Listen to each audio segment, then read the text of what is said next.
Good morning, everyone. So today we will read topic neutralization reaction. क्या होती है neutralisation reaction?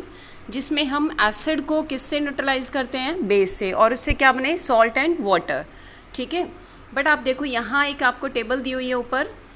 आपको यहाँ ये देखना है कि जो फर्स्ट पॉइंट में लिखा है डाइल्यूट सल्फ्यूरिक एसिड, इसका आपको इस एसिड में कलर देखना है इन सभी इंडिकेटर्स का, लिटमस का, phenolphthalein, methyl orange and China rose. ठीक है, उसके बाद सेकंड पॉइंट में देखो सोडियम हाइड्रोक्साइड लिखा है, इट इज़ बेस। जहाँ भी हाइड्रोक्साइड लिखा होगा वो सारे के सारे क्या हैं? बेस। ठीक है, तो बेस में भी आपने इन्हीं सभी इंडिकेटर्स का कलर्स चेक करना है। तो आपने टेबल लर्न करी थी लास्ट उस वीडियो के अंदर, मैंने आपको बताया भी था कि how they are giving the colours to each acid and base. तो आपको ये पूरा का पूरा लर्न करके यहाँ पर लिखना है। ठीक है, सो न्यूट्रलाइजेशन रिएक्शन के अंदर अब आप क्या करोगे? यहाँ वो डेली लाइफ की रिएक्शंस करोगे जो हम डेली कहीं ना कहीं उसे कंसीडर करते हैं। नेक्स्ट देखो, आप नेक्स्ट पेज पर आओ। यहाँ पर एक एक्टिविटी दी हुई है, ठीक है, न्यूट्रलाइजेशन रिएक्शन की। ये एक्टिविटी आप यहाँ घर पर नहीं कर पाओगे क्योंकि ये सारे के सारे जो मटेरियल है ये लैब में होते हैं, हमारे घर पर नहीं होता। तो बट आप इसी एक्टिविटी को अपने घर पर दूसरे तरीके से कर सकते हो। आपने क्या करना है, यहाँ पर किसी भी एसिड को आपने एक कंटेनर में लेना है। क्या बोला मैंने? पहले आप एसिड लोगे, उसमें आपने क्या डाल देना है? बेस। तो एसिड को बेस में डालने पर या बेस को एसिड में डालने पर क्या चेंज आया, ठीक है, आपने उसे नोट करना है। क्लियर?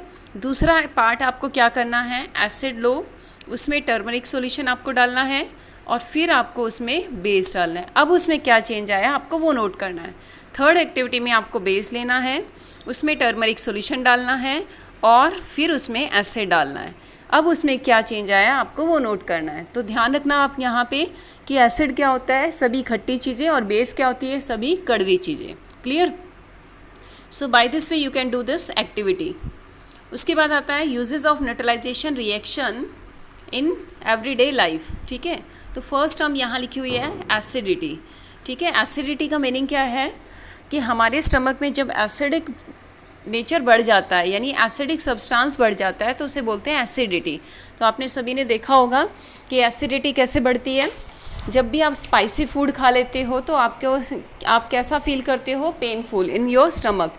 तो वो होती है एसिडिटी। तो एसिडिटी को कैसे न्यूट्रलाइज कर सकते हैं? By using base. तो आप बेस को अगर आप इनटेक कर लो तो उससे एसिडिटी न्यूट्रलाइज हो जाएगी। क्लियर?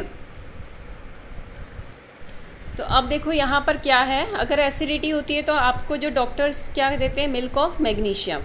ठीक है, उस मिल्क ऑफ मैग्नीशियम का फॉर्मूला क्या होता है? MgOH का ट्वाइस, यानी मैग्नीशियम हाइड्रोक्साइड। ये एक बेस है जो एसिड को न्यूट्रलाइज करता है।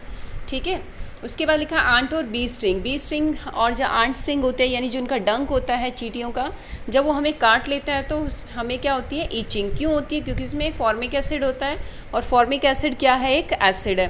तो एसिड को न्यूट्रलाइज करने के लिए आप क्या लोगे? बेस। तो बेस यहाँ क्या लिया हुआ है? कैलेमाइन सोल्यूशन, जिसे क्या बोलते हैं? Zinc hydroxide. ठीक है, जो जिंक हाइड्रोक्साइड एक बेस है। हाइड्रोक्साइड जहाँ भी होता है वो सारे के सारे क्या होते हैं? बेस। ठीक है, या फिर आप उसमें डाल दो बेकिंग सोडा। बेकिंग सोडा भी क्या है? बेस। तो एसिड को न्यूट्रलाइज करने के लिए आप क्या लोगे? बेस। ठीक है, तो आपने जहाँ भी आपको ईचिंग हो रही है आप उस पर रब कर दो, इट विल न्यूट्रलाइज। उसके बाद लिखा है सॉइल ट्रीटमेंट। सॉइल ट्रीटमेंट में क्या करना है आपको कि आपने देखा होगा जो फार्मर्स होते हैं वो क्या यूज़ करते हैं? फर्टिलाइज़र यूज़ करते हैं to improve the crop yield. ठीक है, क्रॉप इल्ड को इम्प्रूव करने के लिए। तो फर्टिलाइज़र क्या होता है? बहुत से एसिडिक भी होते हैं और कई बेसिक होते हैं। फर्टिलाइज़र का मीनिंग पता होगा ना? खाद होती है। तो अगर हमारी सॉइल जब ज़्यादा फर्टिलाइज़र यूज़ करते हैं तो एसिडिक हो जाए तो हम उसमें क्या डालते हैं? बेस। ठीक है, उसमें क्या डालोगे आप? बेस, क्योंकि एसिड को न्यूट्रलाइज करने के लिए आपको क्या चाहिए? बेस। तो वो बेस क्या होगा यहाँ पर? Calcium hydroxide. क्या है वो?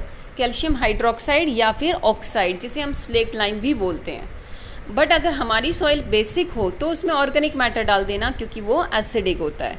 ठीक है, तो एसिड को किससे न्यूट्रलाइज किया? बेस से, और बेस को एसिड से।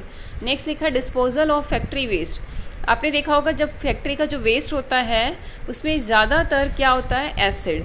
तो इतना ज़्यादा एसिड होता है कि वो अगर वेस्ट हम पॉन्ड में या सी वाटर में डाल दें तो वहाँ की जो एक्वेटिक लाइफ है उस पर बहुत ज़्यादा इफेक्ट पड़ता है। It can damage the life of plants and animals.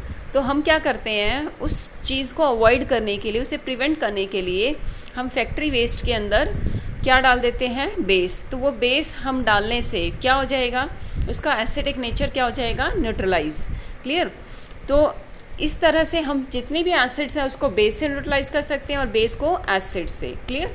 So you will have to read up to this. Thank you and have a nice day. Here our chapter also completed.